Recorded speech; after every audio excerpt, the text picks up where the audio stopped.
आज का विषय बहुत महत्वपूर्ण है। आप सब लोग को बहुत ध्यान से सुनना चाहिए। आज का विषय ये है कि अंतिम भजन हमारा कौन सा होता है। जीवन भर व्यक्ति भजन करता है, वो किसी न किसी रूप में कोई न कोई भजन करता है, निश्चित रूप से करता है। अगर वो गहन साधनाएं नहीं करता है तो बाहरी रूप से भी भजन करता है। कोई गाना गा के करता है, कोई मौन व्रत करता है, कोई जप करता है, अन्य अन्य रूपों में करता, कोई पूजा के रूप में भजन करता है।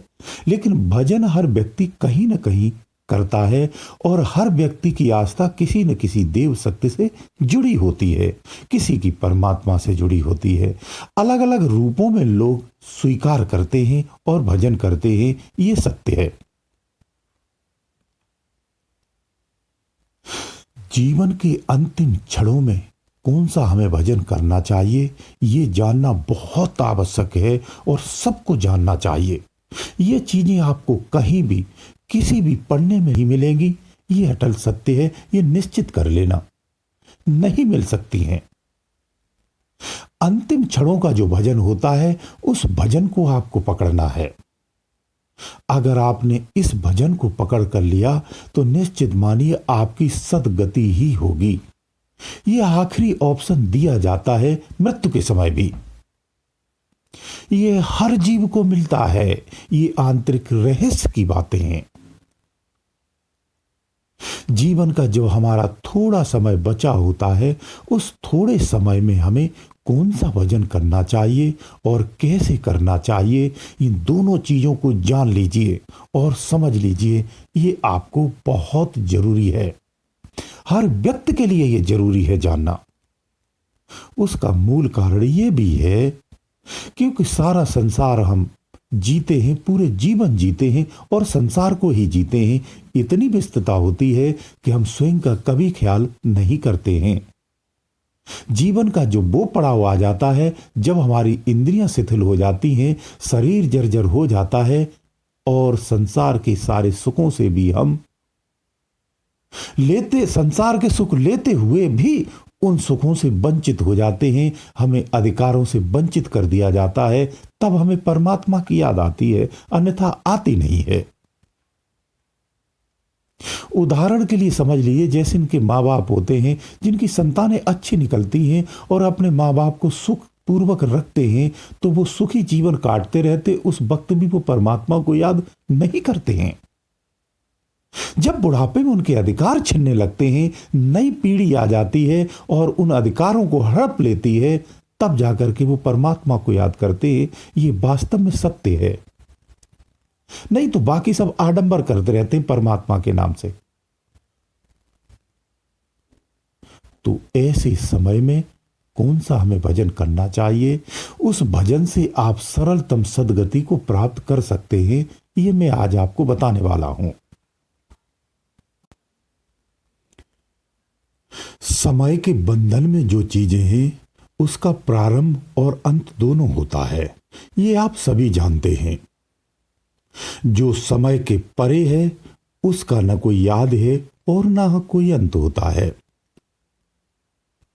हमारा जो जीवन है, ये जीवन निश्चित समय तक ही सीमित होता है। जीवन का मतलब यह है कि आपको एक ऑप्शन दिया, एक मौका दिया गया है किसी उद्देश्य की पूर्ति के लिए। जीवन में जब हम धीरे धीरे अपने बड़े होते हैं, हमारी अवस्था बढ़ती जाती है, हम समझदार होते जाते हैं,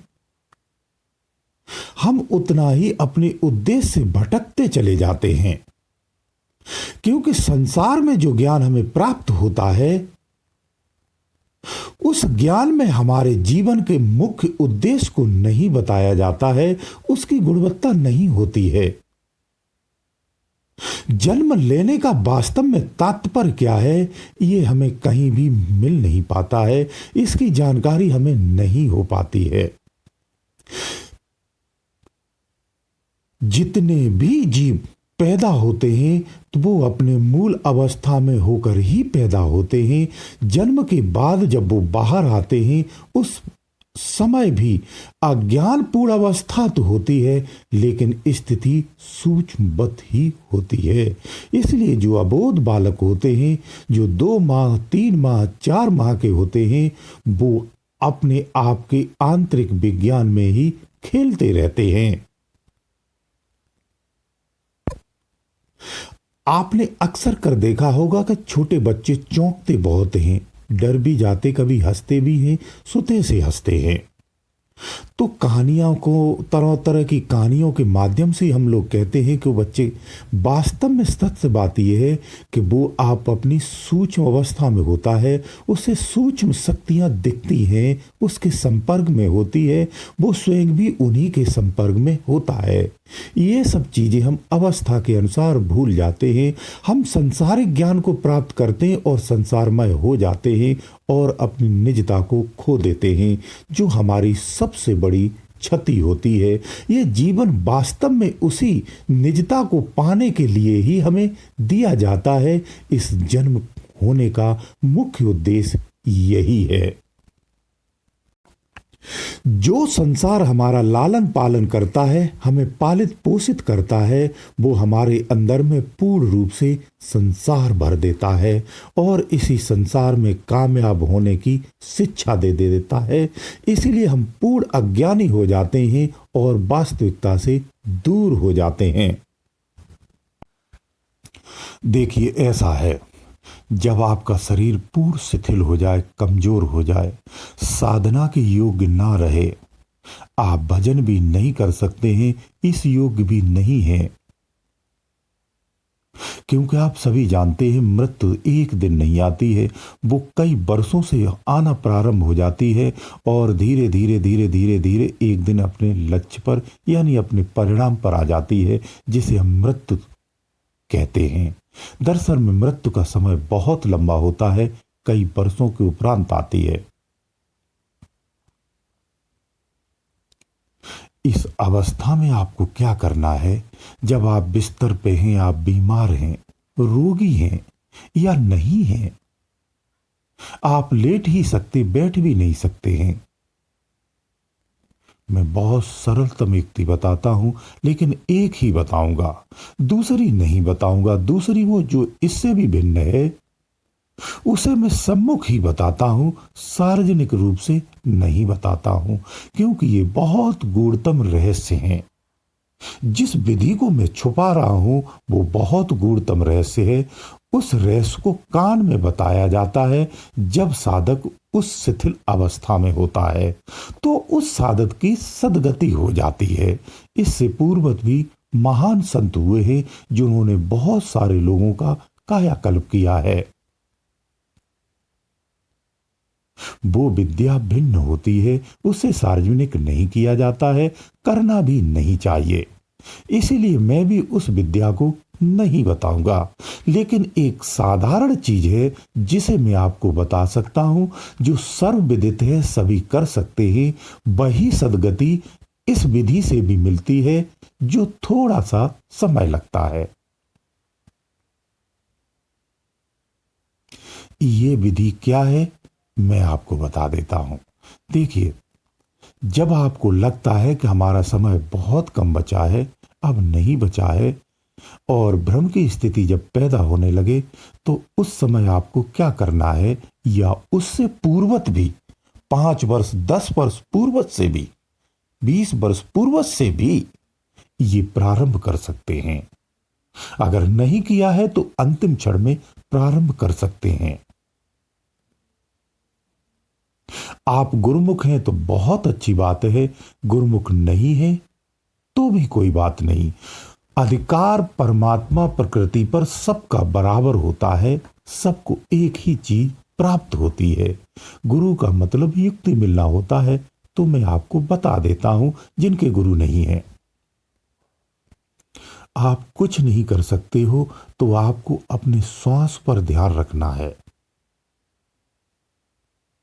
और संकल्प करना है कि हे परमात्मा, मुझे अपनी शरण में ले ले, मैं सदगति को प्राप्त हूं। सिर्फ यही 2 शब्द कहने हैं और कोई शब्द ही नहीं कहना है। आपको कोई कथा और भागवत और भगवान के कोई भी नाम भी जप नहीं करना है। ये उन लोगों के लिए बता रहा हूं जो आखिरी स्टेज की चीजों पर हैं या आखिरी अवस्था में हैं। आपको बाहरी जड़ नाम नहीं लेना है। आपको ये संकल्प मन ही मन करना है। जैसे आप बीमार पड़े, आपकी बाड़ी भी नहीं बोल रही है, उस समय भी आप ये कह सकते हैं कि हे परमात्मा, मुझे अपनी शरण में ले ले, मैं सदगति को प्राप्त हूं, ऐसी मुझ पर कृपा करना। और श्वासों का जाप करना, मैं इसी के लिए ही ये जाप कर रहा हूं, ऐसा बोल करके श्वासों का जाप करना। जो अजपा जाप श्वासों पर चलता है, उस पर ही अभ्यास करना है। बस इतना मौन व्रत होकर के करना है। बाहर की चीजों को बिल्कुल नहीं ध्यान करना है, न बाहर की किसी की बातों को सुनना है, ना ही किसी बात का कोई जवाब देना है। आपको गुम हो जाना है। निश्चित मानिए, आप सदगति को ही प्राप्त होंगे। निश्चित मानिए, आप प्रेत योनियों में नहीं जाएंगे, कीट पतंगों की योनियों में नहीं जाएंगे। आपको परमात्मा प्राप्ति की नहीं हो सकती है, लेकिन आपकी सदगति हो सकती है, यानी मानव जन्म आपको पुनः प्राप्त हो सकता है और होता है। जिसे स्थूल में प्रमाण तो नहीं दिया जा सकता है, ये आंतरिक चीजें हैं जो विज्ञानमय अवस्था में जो साधक होंगे वो इन चीजों को जान सकते हैं, वो जानते भी हैं। ये मार्ग भी सदगति का ही मार्ग है, कोई दूसरा नहीं है। इसलिए इस तरह से भी ध्यान कर सकते हैं। जो दूसरी विधि है वो कान में सतगुरु देता है, मैं उसे नहीं बताऊंगा। सतगुरु सम्मुख नहीं होता है, रूहानी रूप से भी उसे कान में कहता है। वो इस तरह से भी है, सशरीर है तो पास आकर के उसके कान में बुदबुदा देता है। बुदबुदाने मात्र से ही उसकी सदगति हो जाती है। ये एक विज्ञानमय विद्या है। जो श्रेष्ठ गुरुजन हुए हैं हमारे संसार में, इस धरती पर हुए हैं, उन्होंने इस विद्या का बहुत सदुपयोग किया है और करोड़ों साधकों का कल्याण किया है। इसलिए स्थूल नाम से कल्याण नहीं होता है, जड़ नाम से कल्याण नहीं होता है। जो चेतन नाम है उसका जप करने से ही कल्याण होता है। इसलिए संत जन इसको चेतन नाम के जप का ही कहते हैं। इसका मूल कारण यही है। जब जीवन भर आप उसे रटते रहेंगे तो अंतिम समय में जब हमारी इंद्रियां कार्य ढंग से नहीं करती हैं तो ये इतना सिद्ध हो जाता है कि सुते से ही अंदर में चलने लगता है। उस अवस्था में आप सदगति को प्राप्त होते हैं, क्योंकि अंतिम क्षणों में आपकी वो गति होती है जहां आप मानसिक रूप से जप नहीं कर सकते हैं, आप वाणी को नहीं चला सकते हैं, आपका ध्यान भी भ्रमित हो चुका होता है। उस अवस्था में आप कैसे करेंगे? क्योंकि 5 प्राण होते हैं, धीरे धीरे करके एक एक करके निकलता है। जो बयान प्राण होता है वो मृत्यु के कम से कम 15 दिन तक इसी शरीर में ही रहने का प्रयास करता है, यानी बयान प्राण सबसे अंत में जाता है।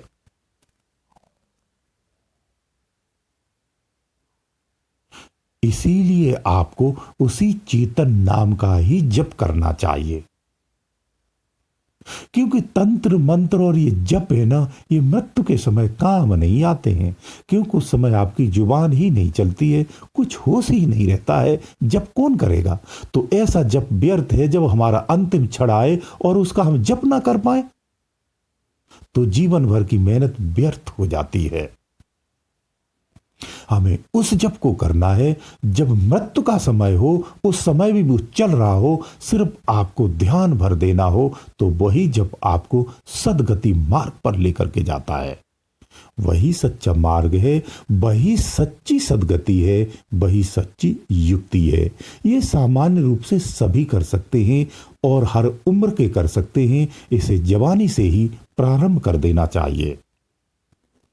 जब आप जवानी से इसे प्रारंभ करेंगे तो पूर्ण रूप से सिद्ध हो जाता है। फिर आपको कुछ करना नहीं होता है, सुते से ही आप उसमें सदा स्थिर रहते हैं, दिनचर्या में जीते हुए। इसी को हम अभ्यास कहते हैं।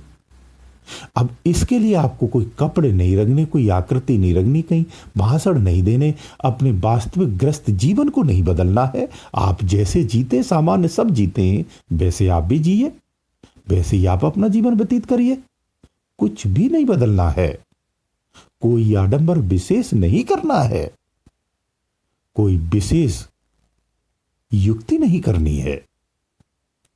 आप इस तरह से भी उसमें स्थिर रह करके अपने जीवन को जी सकते हैं, जो सबसे उत्तम जीवन कहा जा सकता है। यही जीवन जीने का सबसे उत्तम का है। ऐसे ही जीवन जीना चाहिए। तो जिन साधकों को अभी तक नहीं मालूम था, अगर आज से मालूम होता है तो आज से ही, तत्क्षण से ही प्रारंभ कर देना चाहिए।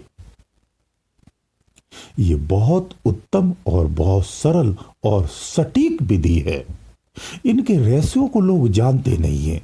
बहुत सारे साधक इसकी पालना कर रहे होंगे, परंतु इनके गूढ़ रहस्यों को नहीं जानते हैं। इसके अभिन्न गुण हैं, अभिन्न रहस्य हैं, जिनका वर्णन करना भी संभव नहीं है। गुरुदेव दयालु।